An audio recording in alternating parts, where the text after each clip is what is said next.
Thank you. Welcome, and thank you for coming this afternoon to learn more about our TA that our bargaining team has tirelessly worked on since March. I want to thank them specifically, Deb Krikorian, our bargaining chair, Tom Pena, Michelle Richards, Kevin Wheeler, Ed Marin, Christina Messersmith, Meg Hanley, Danae Navarro, and Tracy Suter. Just thank you so much for all the work you've put into this. Our bargaining team will be part of our panel to answer questions this afternoon. And we have Jennifer Newenfeld, Jeanette Sansenbach, Lucy Nunes, and Christina Cook that will be monitoring the Q&A, which is where you'll enter your questions. And then they'll be monitoring that. If there's anything we don't get to, we'll put it into a frequently asked questions document, and we'll shoot that out to everybody as well. So I think that about covers it. The way this will work is in a minute, Deb Krikorian will present, and then we'll take our questions and go from there. The actual TA will go out tonight for voting, and we'll let you know a little more about that voting window when that goes out this evening. And it'll be through Simply Voting again, like we've used a couple of times this summer. So now I'd like to introduce our CTA rep, Mary McNulty, and she's got a few words for you. Thank you. Hi, everybody. Welcome, and thanks for getting on the meeting this afternoon. I hope that you can all hear me. I wanted to take a few minutes this afternoon and talk to you a little bit about Prop 15, which was our previous Schools and Communities First petition signing initiative that you probably recall that we had in the spring.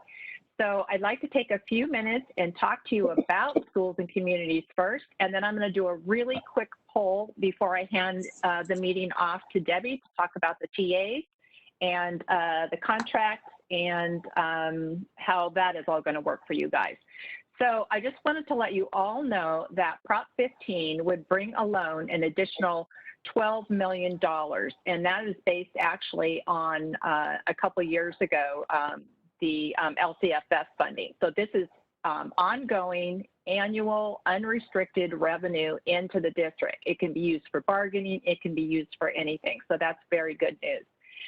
What Prop 15 does is it closes the commercial and industrial property tax loopholes that have been in place since 1978 when Prop 13 came into be.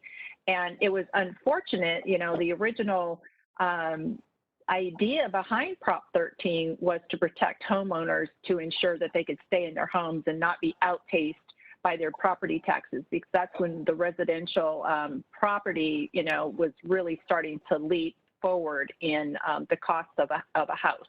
And so we wanted to make sure that grandma was able to stay in her home in retirement and not, you know, have to go into bankruptcy because of property tax. Well, unfortunately, the wealthy commercial and industrial property owners have figured out tremendous ways to avoid transferring title, and then, of course, have avoided annual assessments. So it's going to reclaim about $12 billion of property taxes, which will only impact about 10% of the wealthiest commercial property owners right now, and they will actually be generating about 92% of the revenue. It's going to rebalance who's actually paying into our schools, which is now, it is actually homeowners that carry the burden of funding for our public school system. It does protect agricultural and residential property taxes. Nothing changes in terms of those that own agricultural property or the housing that sits on agricultural property, nor does it impact residential property whatsoever. Oops, sorry about that, skipped a little bit. It also exempts all the farmhouses and housing for agricultural workers. It also exempts farmers owning additional commercial property worth $3 million or less. And then it also eliminates the property tax on farm equipment and fixtures for small farmers and reduces the tax for all other farmers. So it's really important. I know that this is an issue in the Central Valley with our family members who know people who own farms or who are involved in family farming.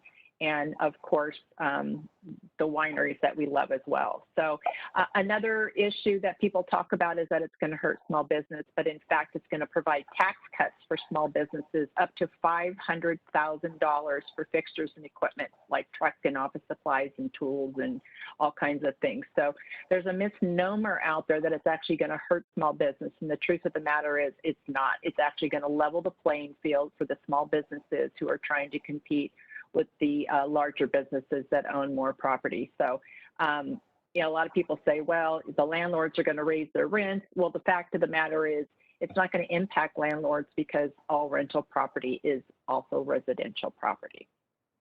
Local control of the revenue is going to be with the public education, with the districts, and also the local counties, cities, and special districts. So 60% of the new ongoing revenue will go to local services and 40% will go directly into public education, with 89% of it actually going to K through 12.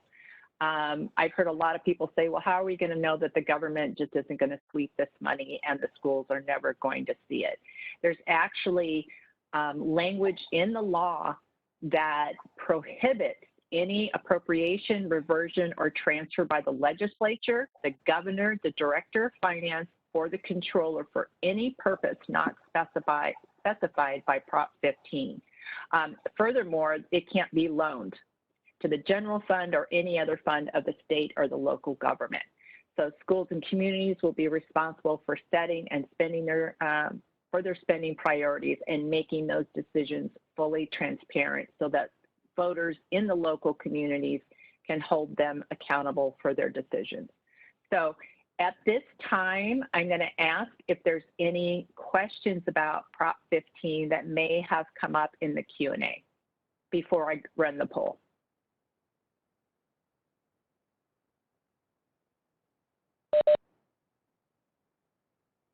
All right, terrific. So we're going to take just a minute. Actually, it's going to be 2 minutes, and I'm going to open up some poll questions. And if you could please take a minute to go ahead and answer the poll, that would be much appreciated. I'm going to go ahead and open the poll. It'll go for about 2 minutes. Thanks.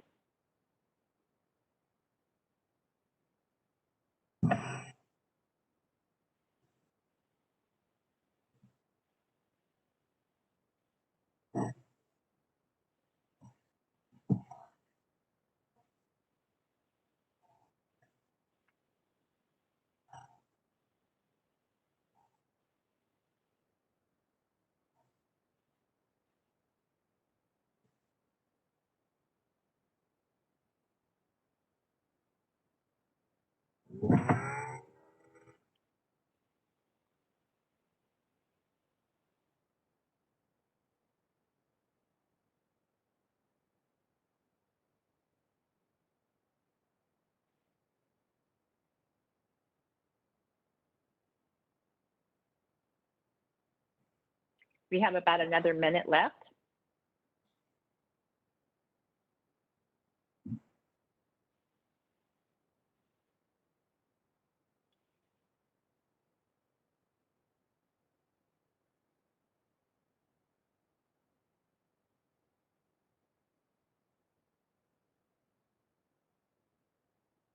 Looks like there's about 55 of you that haven't responded yet. So if you could just take the last few seconds, 40 seconds to go ahead and respond, be much, much appreciated.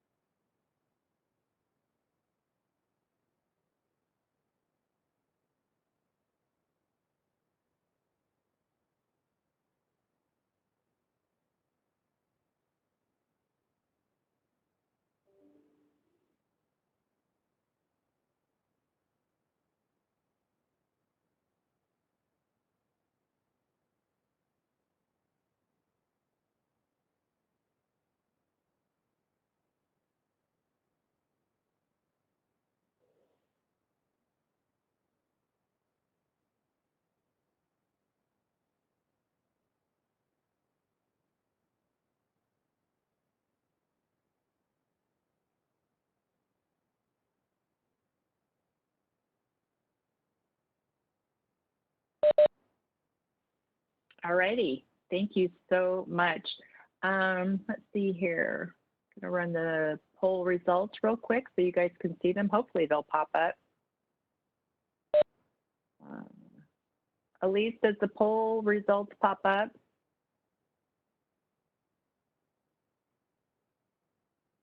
Yes, the poll results are up. Oh, is it up? Okay, I can't see it from my end, so I just wanted to make sure. All right, thank you very much. I'd like to go ahead and introduce Debbie. You all already know her, and she is going to walk us through the rest of the program. Hi, everyone. I'm Debbie Krikorian, bargaining chair. Mary, could you pull up the summary sheet first? So the way that we've divided this up is there's going to be two votes. One vote is going to be on everything that we've worked on for the contract from 2018 to present that has not been ratified. The next vote is going to be on the common planning time and the distance learning.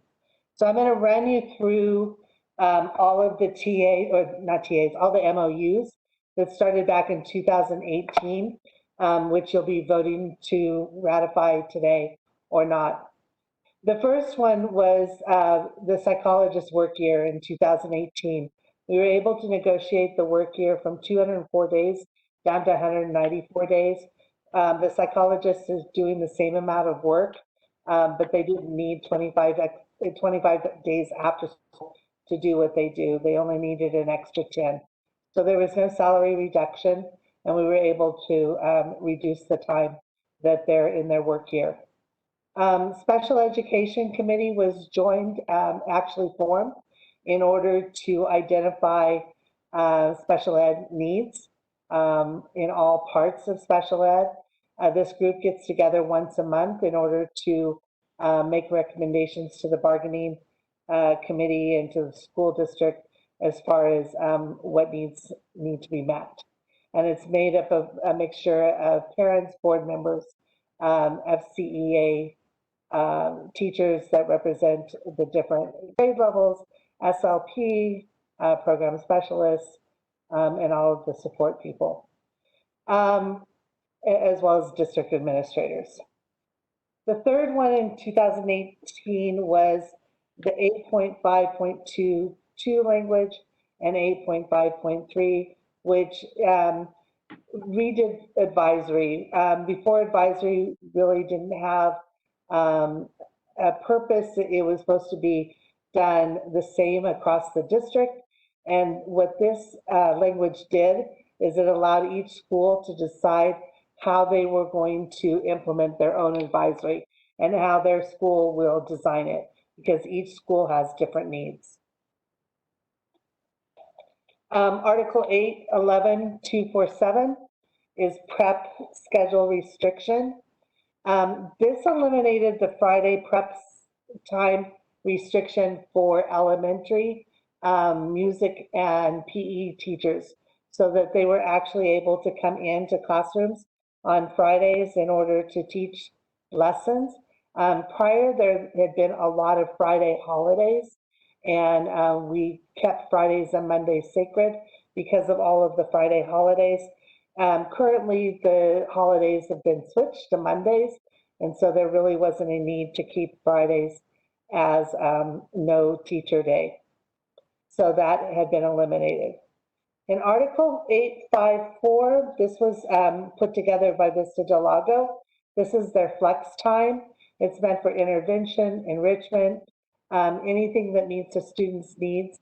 The teachers sign up for different areas, and they have this time for students to actually sign up for where they need to go, except for the intervention. Students are signed up and they go to intervention at this time. And so that flex time is available for them. I see somebody's, okay. Sorry about that, I couldn't see. The second to last MOU for that year was a secondary CTE stipend. There's an annual $750 stipend that's given to CTE teachers based on the teacher shortage. That was voted on and approved, and so was an agricultural culinary stipend for teachers that meet the criteria in that MOU. And down to 2019, if you can scroll down. In 2019, rates of pay for certificated non-management positions. So adult school, summer school, instructional rates, ticket takers all had an established rate that was tried for a year, then later adopted. It's now part of our Article D, which Appendix D, which is basically outlined everything for stipends and different paid positions. Update to Appendix B, ratio factors. Equity leaders at this time had an MOU for compensation for the extra work that they're doing that runs through the end of this year. Cordova High MYPDP program, we bargained for a 7-day period for them to meet their IB demands. We've been able to extend it through this year in order to keep their program in place until something else has been decided or we decide to keep it. Appendix D update, again, that's clarification for stipends and schedules. It's actually taking the last MOU and updating it even further. Article 8, minimum days. That is an update to the teacher workday definition for common playing time with the minimum day language update as well. This is the one that the district was concerned about us working at home before the pandemic, which now is no problem whatsoever. But this is where we had bargained for people to take off on those minimum days in order to get their grade books done. Scroll down.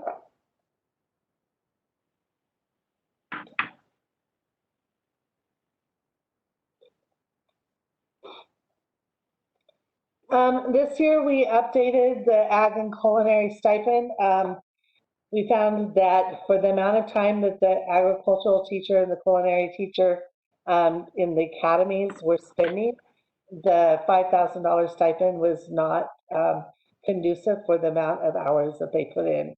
So we were able to up that to a ratio factor, which is funded by the CTIC grant and the CPA, which is part of Cordova High Academies.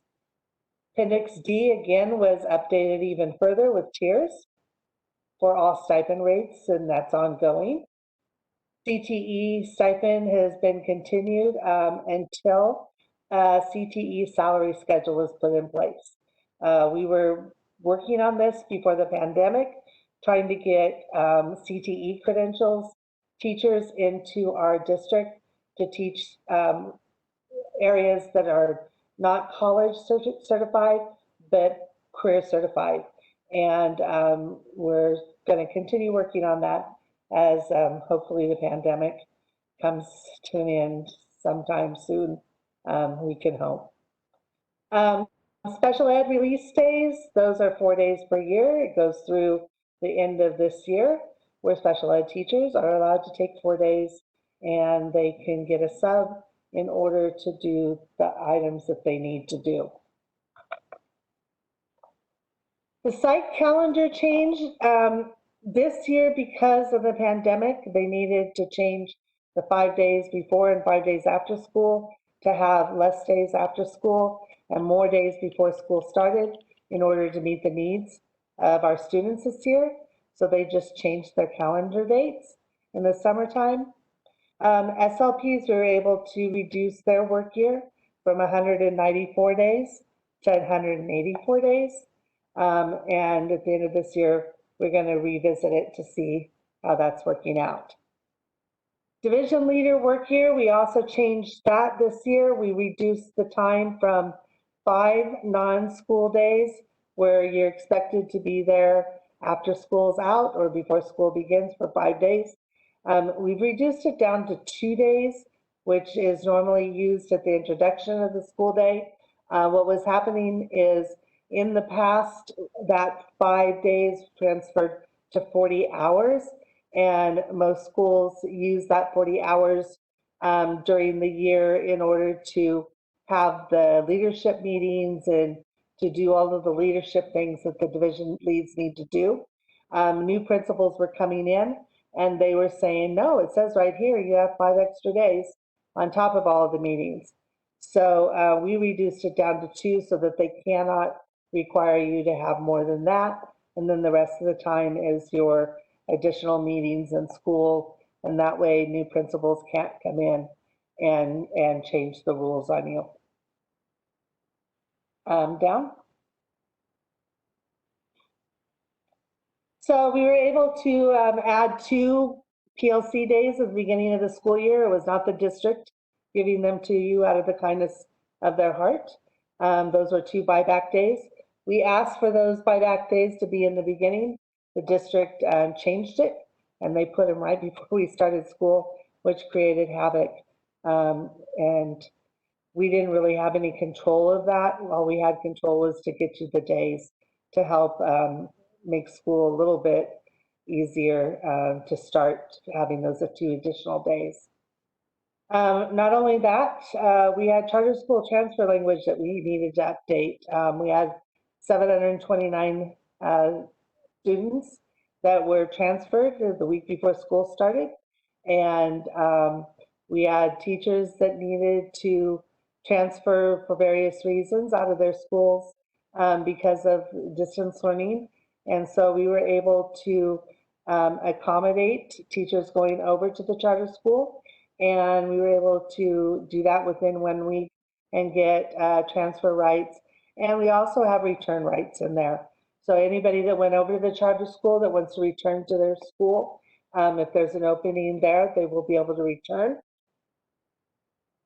And if not, then if they are senior, they can go back and they would bump somebody. If they're not, then they would have first chance in surplus language. Distance learning MOU and the CPT is going to be on the next vote that you go into.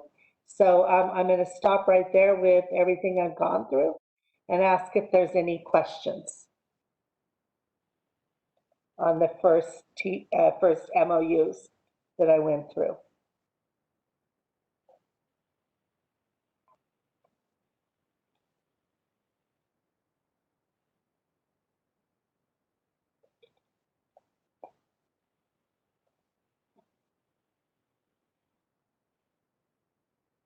Nobody?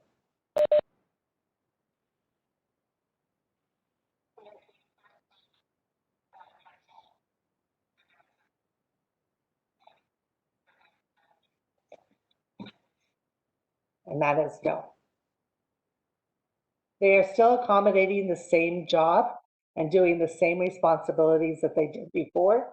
What they had found is they didn't need those extra 10 days that they were trying to find work to do, and they actually have everything accomplished in what they're doing. SLPs right now are very high demand and very hard for school districts to get. When you're looking at clinical SLPs out in the workforce, they make a lot more money than educational SLPs. So we're very fortunate we have our amazing SLPs. Any other questions?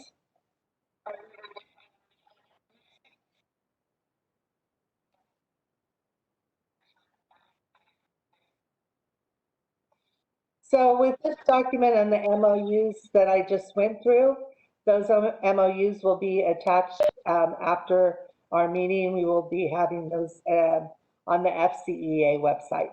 So you can go to the website and view them. And then the ones that I will be going through next, they will also be on the FCEA website after the presentation.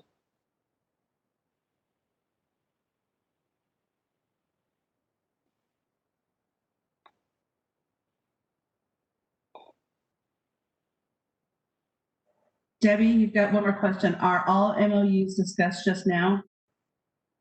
Are what? I'm sorry? Are all MOUs discussed just now? A, B, These are C, and D? those are all the MOUs up until the common planning time and the distance learning. We're going to take a different vote on those two MOUs. And the other MOUs that I didn't go through are expired. They were short MOUs that have since expired for various items. So the ones I basically went through are contract MOUs. Since distance learning substitutes for case manager duty really doesn't make sense, will a stipend be negotiated for case managers receive a stipend instead of the 4 days?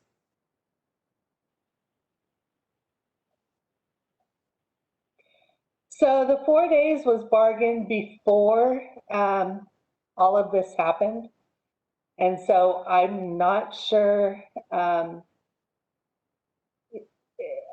honestly not sure how that plays out, other than it goes back to our contract. It's in our contract if it is bargained, which still means that you could get a sub during those 4 days and take them to do what you need to do.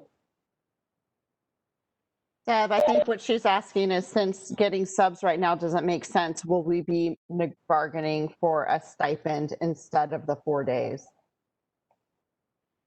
I have tried bargaining for a stipend. I tried to get a stipend before bargaining this language, and I did not have any success.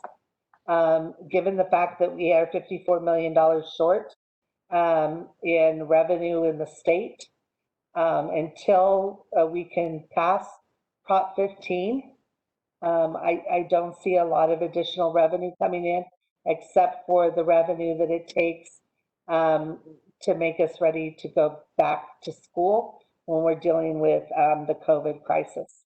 And we have received a bunch of money for that, but that all has to go to COVID related things.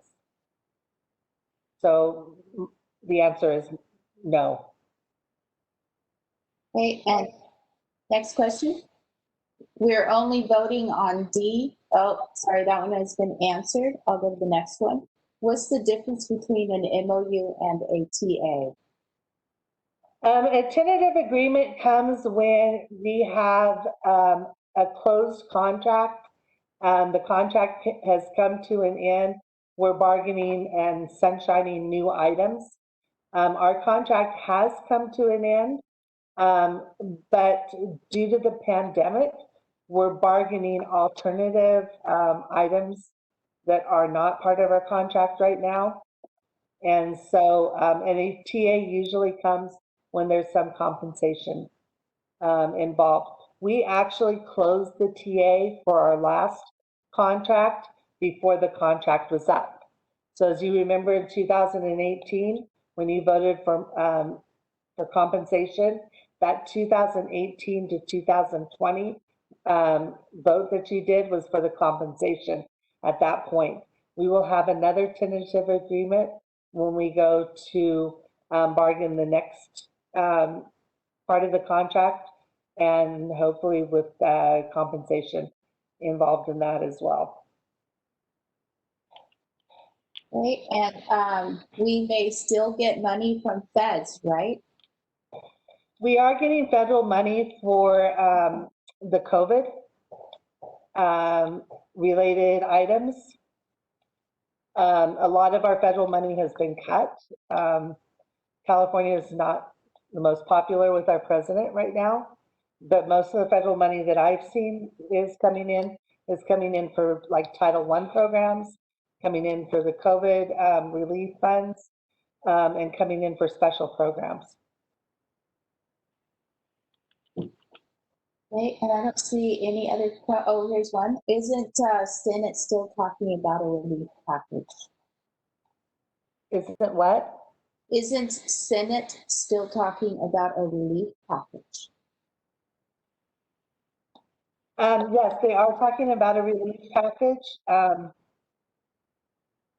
I know that we're depending upon that relief package in order to pay the state money that they owe the state. And what the district is starting in February, they will start getting payments late. So you're going to see a stall in payments. So in payments in February, unless we get federal relief funds, we may not be paid until the end of August. And so we could see our district having to borrow money in order to pay bills at an interest rate if that federal money does not come through. And the state is banking on it coming through, so our revenue is counting on that. And if it doesn't happen, it will have to be readjusted. We missed a question by Brenda Strongbaum that was assigned. Questions about elementary prep. Do we still have Friday minimum days? I believe that was more the problem than Friday holidays regarding to music prep. Friday, our common planning time, I don't understand the question. I think it was having to do with when you went ahead and you took the, I think it was the 2018, when we got rid of the Friday stipulations, but we still have issues with Friday minimum days. So that's still an issue with music prep, is the minimum days. The minimum days are set by the schools. And so when we were bargaining that, what we looked at is the holidays, from the minimum days with the holidays. When you're looking at Fridays, kids not being in school altogether. So that whole contract language for the Mondays and Fridays had to do more with federal holidays and state holidays, not minimum days. Okay, next question. What happened to the surplus of money we had a year ago? Why are we short so much?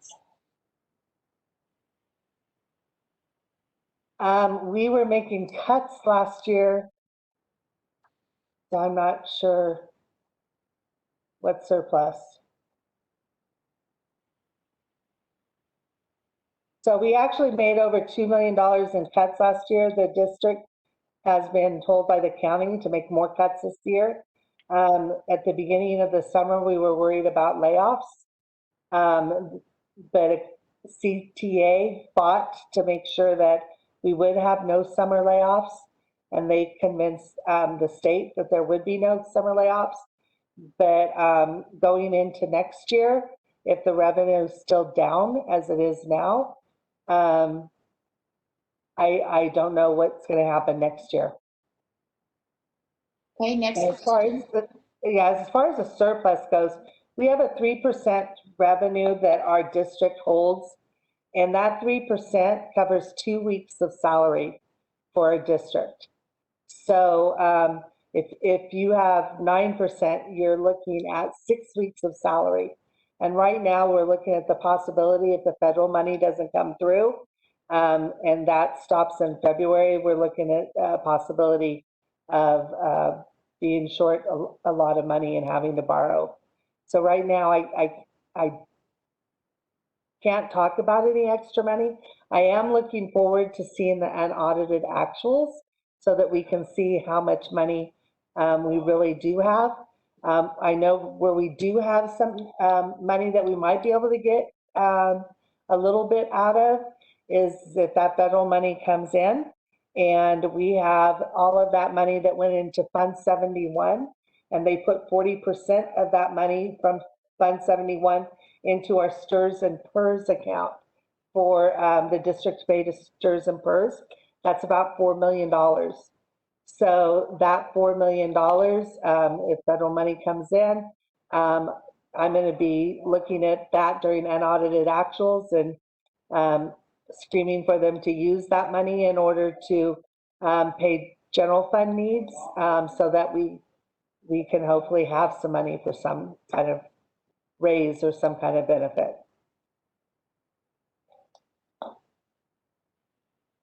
But there's a lot of ifs right now. Okay, Deb, do you want to continue with the, Okay, is that it? Okay, so if you can bring up the PowerPoint. Mhm. So the PowerPoint is set up in two different sections. The first section we're going to start with is the distance learning section. And then I'm going to go through some survey results with you and then finish up with the common planning time. So in the distance learning section, what we did is we started it with some information to make sure that the district knows that our number one priority is for safety for our membership. And so we started out with, once this is signed, we're going to be able to start looking at the hybrid model for us to come back. But we don't want the district to have the ability to just do it whenever they feel like it. We wanted it to make sense for our students. And so we agreed to the bargaining grading period times. So for instance, in secondary schools that are running on semesters, that time for them to look at changing to the hybrid would be December 18th at the end of the semester. And for secondary schools that are on the trimester basis, as well as elementary schools on the trimester basis, we could actually change over to hybrid November 6th, and the other date would be in February. Based on that, the district also wanted to let us know it's going to take them 4 to 6 weeks to transition from that hybrid model, because not only do they have to transition to from the distance learning to the hybrid, they actually have to open up a virtual school, which they promised parents, which means that they're going to have to reschedule everybody. And with the hybrid school, comes the fact that you're going to be taking half of your kids at a time or less, depending on what the county guidelines are at that time. So for instance, if your classroom can only hold 12 desks at 6 feet apart, you can only have 12 kids in your classroom. With the way the county is set up now with the rules and guidelines. So for secondary, that might look a little bit different. The hybrid actually will end up, you'll have to teach your class twice or 3 times, depending on how it's set up. So they're gonna need some time to figure that out. So 4 to 6 weeks is a transition time. We also agreed with the district. They agreed to meet and negotiate any safety measures before we open. And it has to be under the health and state and county guidelines. But under the safety measures determined by all parties negotiating, which is both FCUSD and FCEA, whatever safety is mandated by our counties and by our bargaining, those have to be put into place before in-person contact. So if they start wanting to open up the school for small groups, whoever comes back onto campus has to have all of the safety measures in place before they come back. So that means filtration system, that means social distancing, that means all the precautions to keep you safe. And that must be put in place before you come back onto campus. Debbie, we have some questions. Yes. So does this mean that we will start hybrid at the beginning of second trimester, or will it be 4 to 6 weeks after the start of the semester if the district decides it's a viable plan? No, what they'll do is they'll start planning 4 to 6 weeks before the trimester, and then the transition would happen at the trimester. Would the 4 or 6 weeks begin before the end of the trimester? Before. And then, is this reflected in the district's plan they are presenting on Thursday at the school board meeting? I don't know if it's presented at that point. The last I heard was that they were looking at small groups, not necessarily bringing everybody back hybrid. Right now, we are unable to do that until September 14th. The governor states that we have to stay closed. There is no way for us to even come back. At that point, if our numbers go down, we might be able to come back with small groups. Angelica, you can answer that a little bit better than I can. Sorry, I couldn't find my microphone. I know Dr. Kalagian has a roadmap that she's looking at for coming back. I haven't actually looked at the presentation, so I don't think. I don't want to guess. I'm not sure that she's included that 4 to 6 week time frame in there, but she's looking at exactly what we're doing, bringing back the one-on-one special ed, bringing back the small groups, then going into hybrid if we can. So it's kind of that general roadmap that we're aware of. And it also, she mentioned it follows Roseville's. So if you want to take a look at what Roseville does, that's the direction she's headed. The thing that we have to let you know is they have to bargain all safety measures before we go back. And again, as the contract states right in here, they have to be in place before the reopening of schools for in-person student contact.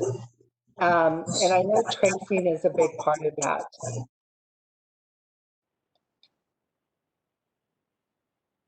Okay, I'll read the next question. Be a difference for special ed? Will they be coming back before the rest of the student population for small groups? Again, that has to be bargained as far as the stipulation goes. And I imagine once we bargain it, my understanding from what I've heard from Sarah is that she will be taking volunteers probably first. Was that right, Angelica? Or? Yes. Yeah, she is on board with taking volunteers before asking anyone else to go back. Yeah, but again, like I said, it has to be ironed out with bargaining first before it happens.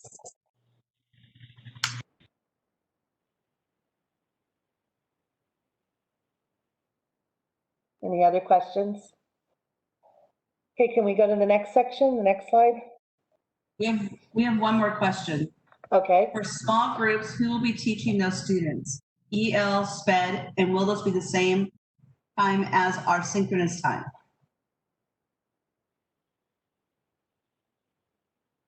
Again, that hasn't been bargained, so I don't know.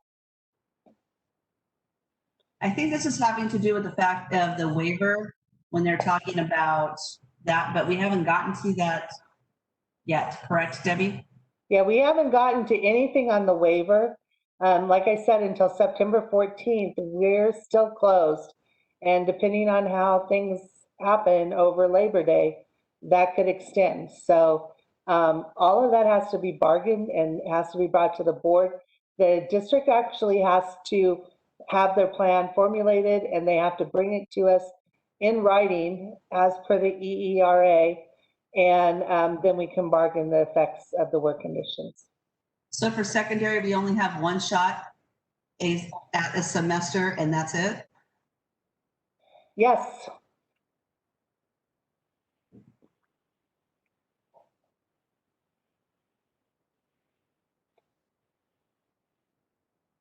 Anything else?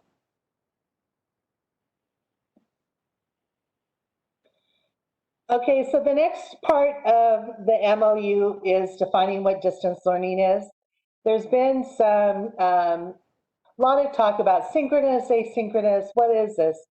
Well, basically, what we didn't want to define what the learning is necessarily as far as how it's implemented, because according to SB 98, we have to have 180 minutes of kindergarten instructional minutes, 230 for grades 1 through 3, and 240 for grades 4 through 10. And those instructional minutes are made up of phone calls. They're made up of parent contact. It's made up by teaching families how to, set up their family time. It's talked about the instruction that you're doing in person, face to face, the instruction that happens with the flipped learning, the instruction that happens when they go to Seesaw and they do an activity on their own. So it can look a lot of different ways as far as instruction goes. What SB 98 defines as distance learning, and what distance learning is where the pupil and instructor are in different places. And that's how it's defined. So daily live instruction, that could be to one student, it could be to a group of students, it could be to a whole class. When you're doing daily live instruction, you're using some kind of technology via the phone, via the computer in order to do that daily live instruction. When you're using the video or audio instruction, where the student is basically doing it on their own, that's another type of instruction that happens during distance learning. And then what happens during assigned class periods, unit members, during this asynchronous times or the synchronous times, the students are supposed to be working. So if they're not working with you, they're working without you. The whole point of distance learning is to adopt parents as parent coaches, to teach students how to be self-reliant and how to be self-learners. The goal is, in order to do that, you start with building those connections with them face to face, and then as they go on, you build those connections not necessarily face to face, but through feedback and interaction. And that could be done live, or it could be done non-live. And if you look at the research, which SB 98 is based on, the research says that the point of distance learning is to get students to become lifelong learners, and you get them to start through community of inquiry, which is teacher run, and then the goal is to go to community of participants where the students are in charge of their own learning. All unit members will meet with students virtually while working in the distance learning model. Unit members can work from the classroom or office if they like. We need to actually check in and check out now through a Google form, and that form is to protect you. If somebody in the school comes down with COVID that's been near you, they can trace it easily and let you know. If you are in a school that has a fire, the office needs to know where you're at. Your classroom needs to be clean. The bathrooms that you use need to be clean. So the office needs to know when you're on campus, so that that room can be cleaned, ready for you to go each day. Those bathrooms that you're using can be cleaned, ready for you to go each day, and for your safety. When the order is lifted, FCEA and FCUSD agreed to implement bargain safety protocols before unit members are required to meet on campus. So right now, when you go to campus, you're going to let them know so that they can clean and everything, but they may not have the HEPA filters in place that keep you safe as far as the virus goes. So let me give you an instance.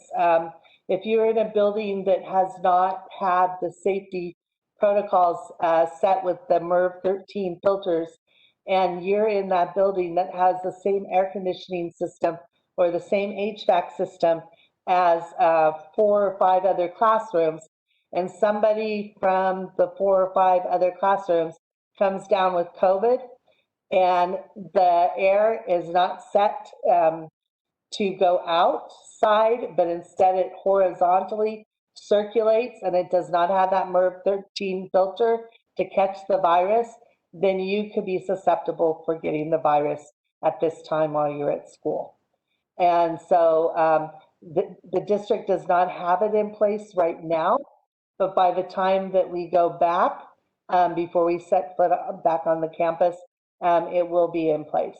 The goal is for those teachers that are teaching, that are signing in on those forms, that those classrooms will be looked at first in order to make the updates as well. Any questions on distance learning? There aren't any questions right now. Okay, next. Digital privacy protection. This is huge. Some of our kiddos' families have been wanting to record what we're doing on live recordings because they want your lessons, or they want to show grandma, you know, Sarah that's on the web on our Zoom meeting, and they put it up on Facebook. That's against privacy laws. So nobody can record your sessions but you. You can record your session and put it up in your Seesaw or your Google Classroom because it's under a code where the public can't get to it, and you actually have to have kids log in order to get those lessons. But nobody from your, none of your students or parents are allowed to record you unless they have your permission and the school's permission. And there's the education code right there. There has been an addendum. They've redone the internet use agreement that was signed at the beginning of the year. The new addendum with the new law, not the new laws, but with the Privacy Act and protection is going to be going out no later than September 18th for parents to review again. So all of this updated information about what the kids can and cannot do. For instance, last year we were worried about kids being on Zoom that were under 13 years of age. This new addendum states that as long as you're in digital learning, your child will use any of the tools or have permission to use any of the tools your teacher's using for distance learning. Debbie, there's a question for you.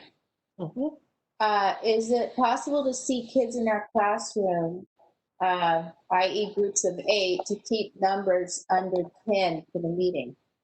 No, it's really against the law right now. We cannot see anybody in our classrooms until September 14th, and then we have to reassess. Okay.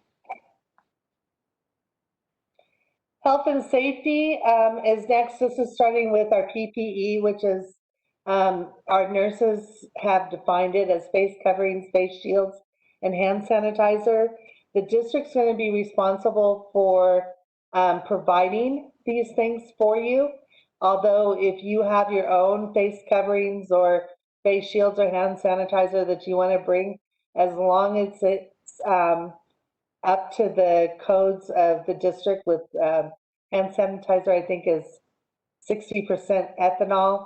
As long as it's up to the codes, you can bring it and you're not going to be disciplined for having your own. Or if you need to get something from the school, you can get something from the school. If you are one of those people that, I guess, oh, it's the next slide. I'll go through it in the next slide. Basically, that's what this slide is about. You need to make sure that you're following school protocols, hand washing, covering your coughs and sneezes, make sure you have your face coverings on at all times. If you go to your school and people do not have their face coverings on, according to this contract, once you ratify it, if they're not wearing it, you have reason to grieve it. So if it's in here, you can grieve it. Debbie, we've got a lot of questions that sparked up. Yeah. Okay. You want to read them, Jeanette, and then I'll tag in? Okay. I have an IA who wear, let's see, I am sorry. I have an IA who wears masks that the CDC have said are not effective. What do I do?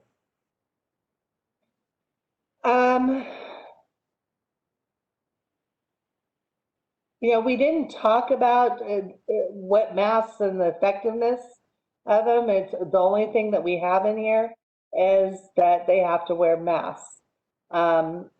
There is no grade in here for that. I would ask if it's something that's not